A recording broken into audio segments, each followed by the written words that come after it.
Welcome back to ESBR Boxing's YouTube channel. Delighted, as always, to be joined by Danny. This is a reaction video to David Avanesian losing to Jaron Ennis. Danny, pretty one-sided performance tonight in Philadelphia. We've seen Avanesian get stopped before. We've not seen him get stopped as quickly as that.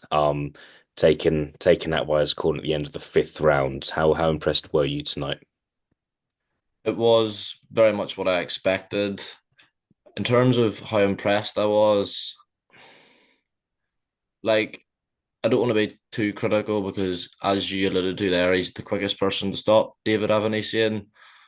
I have my doubts over how much David Avanesian had left. He showed more ambition than I thought he would in the fight. He took a lot of shots. I mean, the size difference was borderline comical. Jaron Ennis is massive at welterweight. It looked as if there could have been easily two weight divisions between them.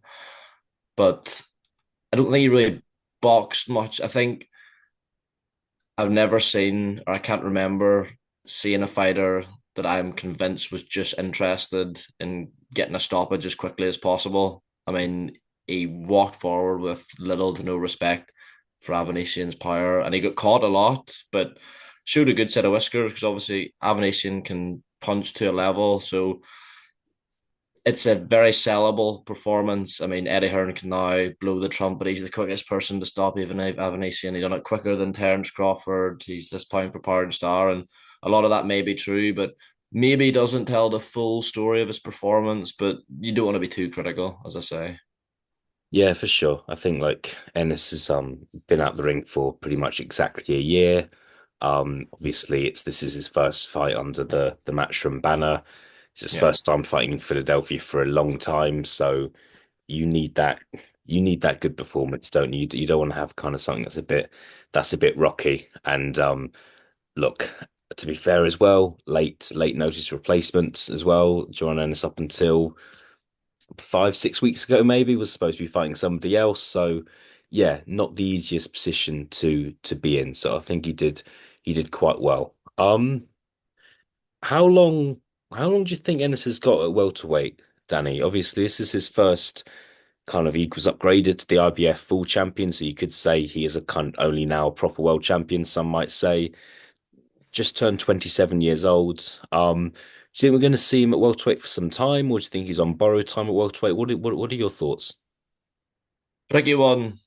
I mean, what I would say is David Avanesian. I've seen him in person. He's a small welterweight compared Mm. to other welterweights I've been around in person.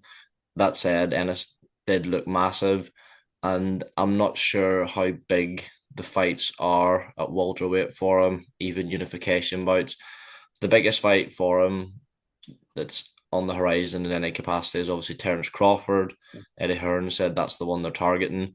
Not sure how much Terence Crawford wants it, if I'm pretty honest. Not that I think he's ducking Jaron Ennis. I just think he's got his eyes set on bigger fights than that again. So I think hanging about at a weight for too long Mm. can have long lasting effects on a fighter's career. And if there's not a particularly big fight at your weight class, I'm not sure why you would do it. I mean, every fighter wants to become undisputed, but welterweight's like such a mess at the minute. I mean, there's a vacant title, there's all different promoters. So I would imagine he'll move up to 154. Maybe they could do, I know Virgil Ortiz is fighting for the interim. If they could do that, all the zone, and then a unification with Crawford, it might be a bit more appealing. But regardless if he gets the Crawford fight at 154 or not, I do think he'll move up 12 months, 18 months at an absolute maximum. Yeah, I think that's a decent shout, mate.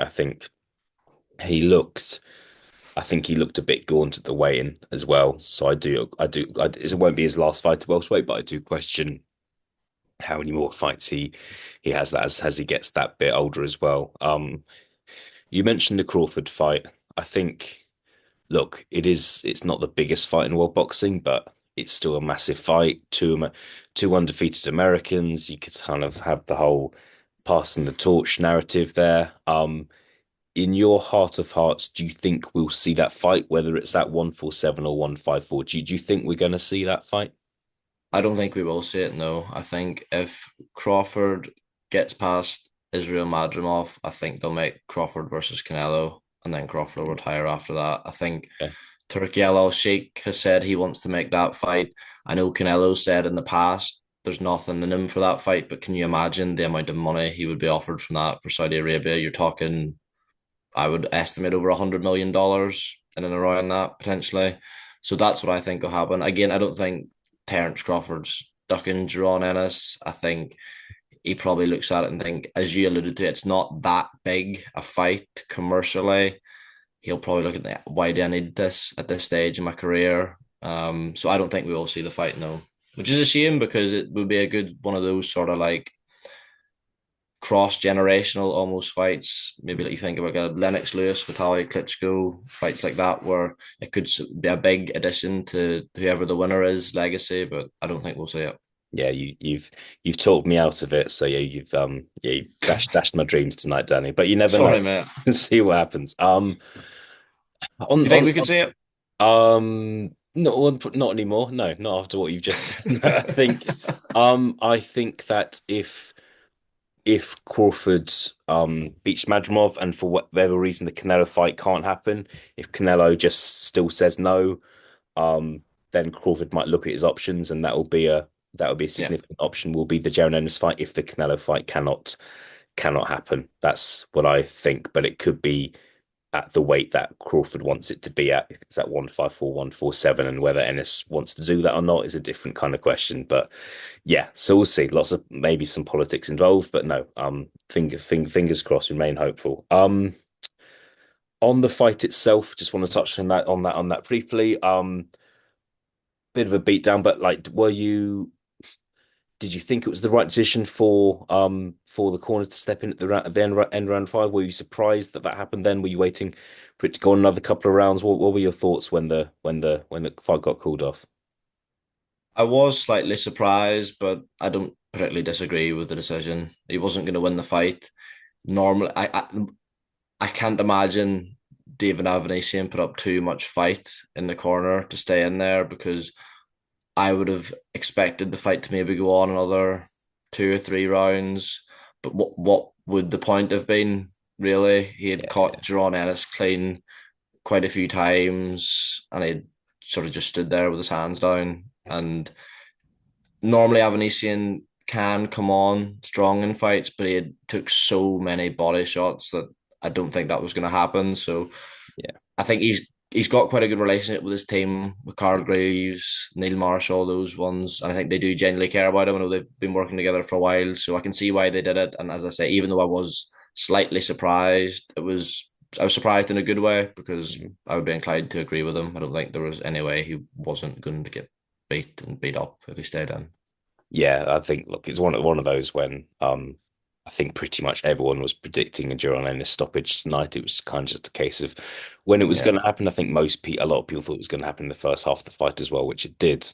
Danny, we'll leave it there. We'll see what's next for Duranus. I think you've touched on the welterweight mess, so we'll kind of see what happens there. But as always, we hope to kind of see him active, see him out again before the end of the year. And we will see what happens with David Avanesian as well. Danny, thank you for your time. Thank you for staying up with me, and I will speak to you again very soon. No bother, mate. Good speaking to you.